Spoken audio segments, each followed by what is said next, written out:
Hey guys, welcome to Through the Bible Verse by Verse, a plain and simple study of the entire Bible, book by book, chapter by chapter, and verse by verse. We are in 1 Kings chapter 9, chapter 10, and this is going to be an interesting study because this is the story of the Queen of Sheba, and she makes her visit to King Solomon. This is also one of the most fascinating stories because a lot of speculations, legends, have come from this story, such as that King Solomon and Queen Sheba got it on, even had a child. Now, there is no biblical support for this. There's also a lot of discussions as to exactly who she is and where she comes from. Probably one of the most widest accepted is that she was an Ethiopian, but some would put her at what would be considered today modern day Yemen. Okay, we're not going to get into all those kind of discussions. If you want to delve into them, again, a simple Google search, Wikipedia, all those kind of things right there, as well as other, I'm going to say more credible, accurate, historic, you know, information about the Queen of Sheba. So we will stick to what is kind of revealed in the scriptures here, and that she traveled because she had heard. And I think the story more focused on the fame of Solomon, the wisdom that God had given her. She hears about this and makes this travel to prove out this. It's kind of like saying, man, you got this cat Solomon, man. He is so wise. And people are like, really? He's that wise? Yeah, he's that wise. So she really travels to prove that. All right, so, and then she's going to also she's going to be overwhelmed when she sees him. All right, so chapter 10, verse 1 says, the Queen of Sheba heard about Solomon's fame connected with the name of Yahweh and came to test him with difficult questions. And that word test, when you see this word test, there's always a difference between test and tempt. Okay, so remember when it said that God test Abraham. And so the difference is that this word test always means to prove. In other words, I hear this, now let me prove this. I hear how wise he is, so let me prove this. And that's what the word test, in a sense, means, okay? Now, she's proving what she's heard, this great fame, the wisdom. And she's going to get more than she bargained for. Because she will. Okay, anyway, verse 2. So she came to Jerusalem with a very large entourage, with camel bearing spices, gold, in great abundance, and precious stone. She came to Solomon and spoke to him about everything that was on her mind. Now she had prepared this, I guess her and her peeps had prepared that this is what we're going to ask him. She might have had these questions herself, but these were stuff that, okay, if he can answer these questions, I'm going to know this cat is what everybody says, right? And the fact that she comes with camels also shows a little wealth back there. And she came with a lot of them. Verse 3. So Solomon answered all her questions. Nothing was too difficult for the king to explain to her. Now, I would have loved to know what these questions are. I would have loved to know the questions, and I would have loved to know the answers too. Verse 4. And when the Queen of Sheba observed all of Solomon's wisdom. Now let me stop for a moment right here. Wisdom is always seen. If someone is spending their time telling you how wise they are, wisdom is always seen. You could see it. You don't have to toot your own horn. Hey, I'm so wise. I'm this. Watch what he says. Watch this. So, when the Queen of Sheba observed all of Solomon's wisdom, now watch this, the palace he built, So the spectacular, the design, right? The food at his table, right? The opulence of the food, how it was set up, right? His servants' residence, his attendants' service, and their attire, his cupbearers, and the burnt offerings he offered at the Lord's temple, it took her breath away. So what she was able to observe is how people responded, how people looked. As Christians, the world ought to observe our wisdom. Won't go there, but whew, all I can think of, okay, I'm so tempted, but bottom line, wisdom is observed. And you don't have to brag on it, because people will brag on it for you.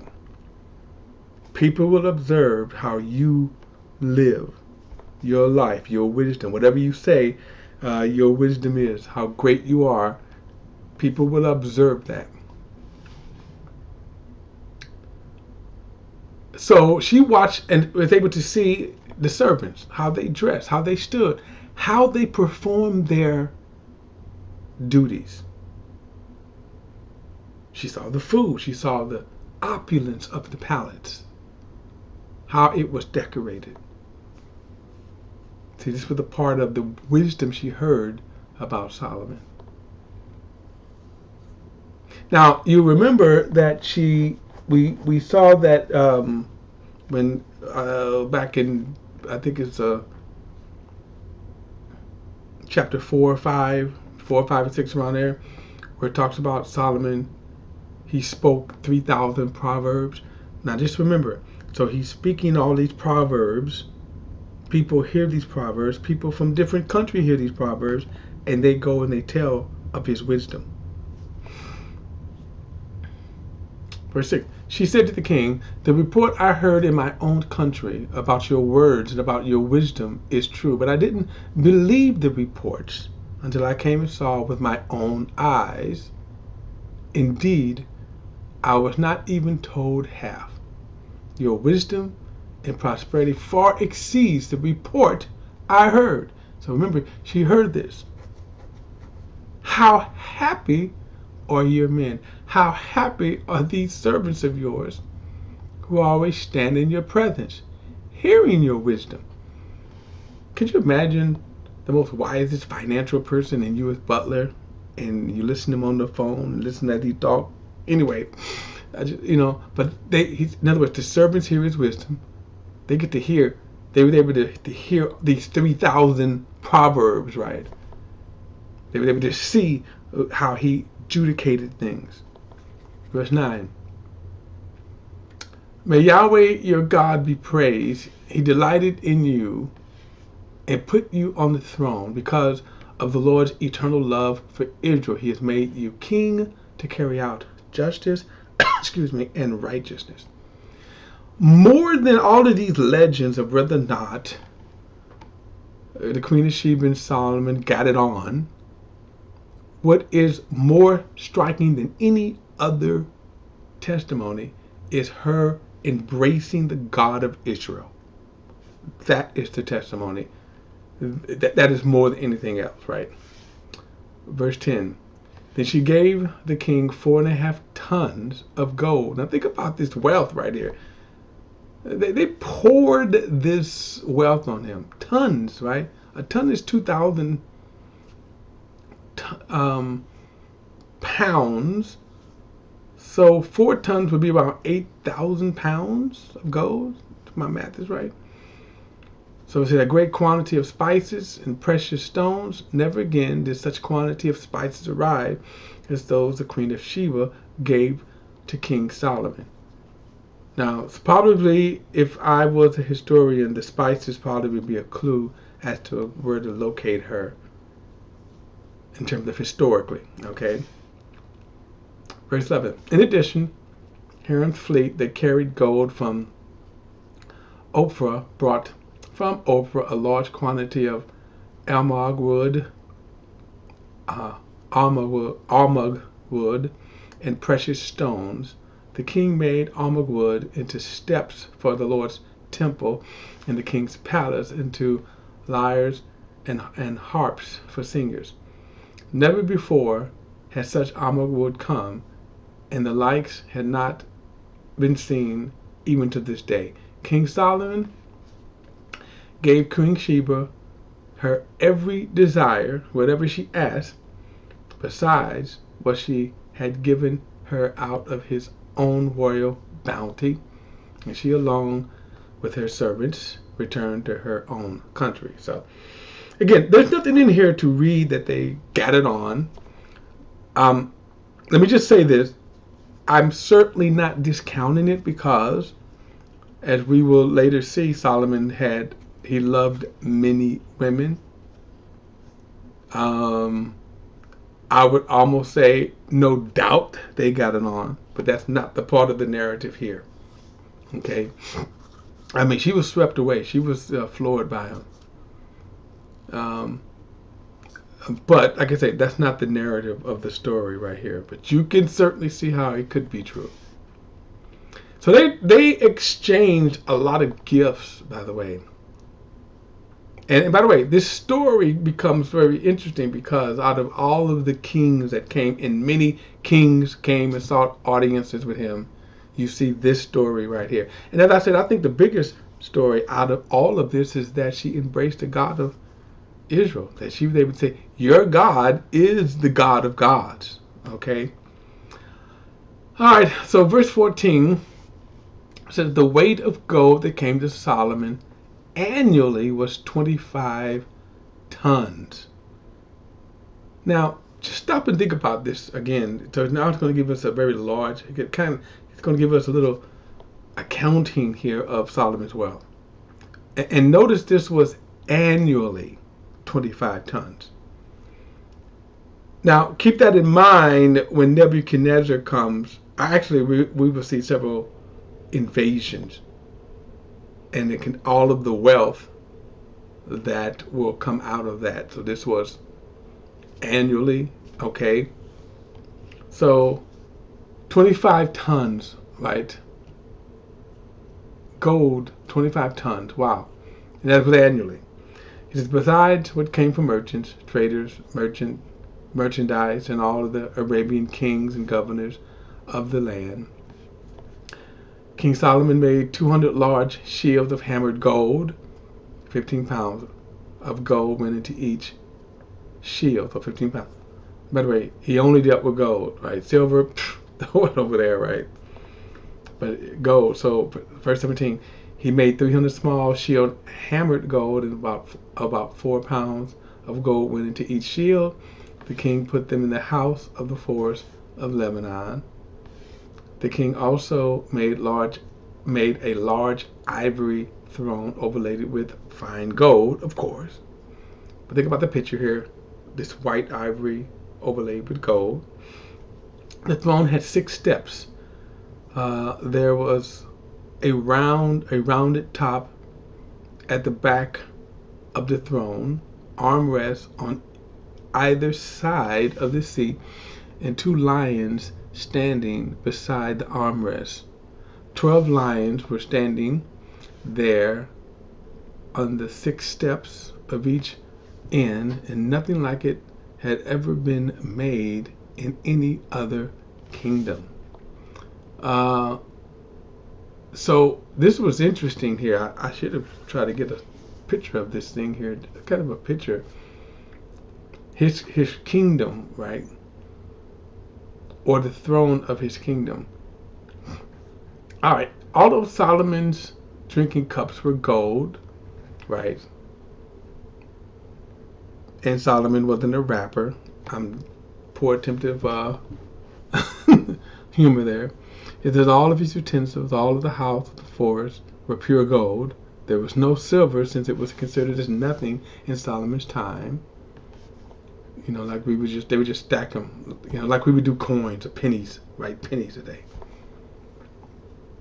As for the king, in Solomon's time, for the king had.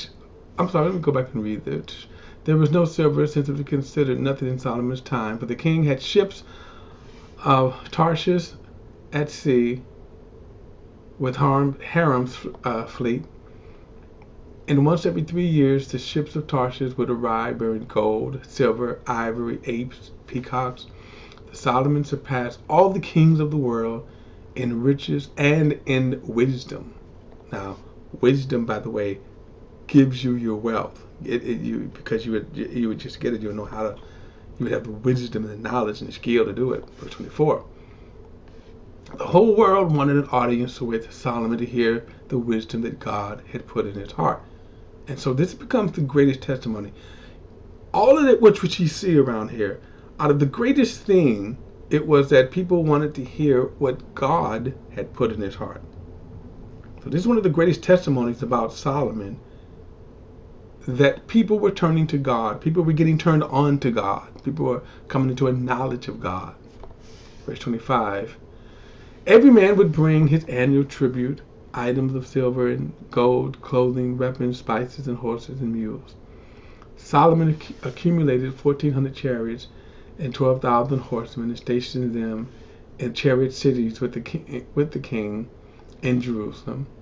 And the king made silver as common in the king made silver as common in Jerusalem as stones, and he made cedar as abundant as sycamore in the Judean foothills. So this is how much wealth he had, that he could just pile it over there, right? Just give it a Verse 28. Solomon's horses were imported from Egypt and Kul.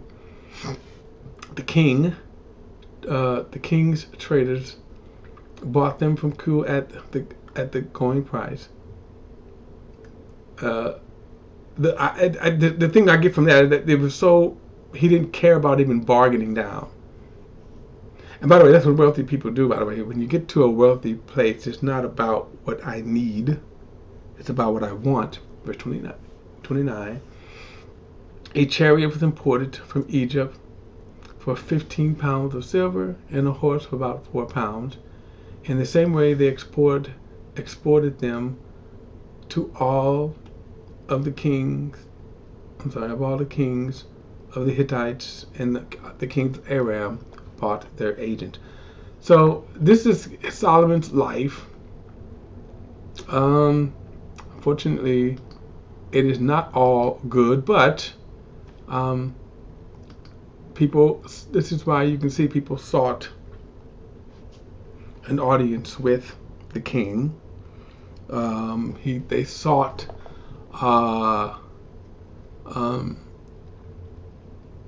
just to hear his wisdom, to hear his might. The knowledge, the wisdom.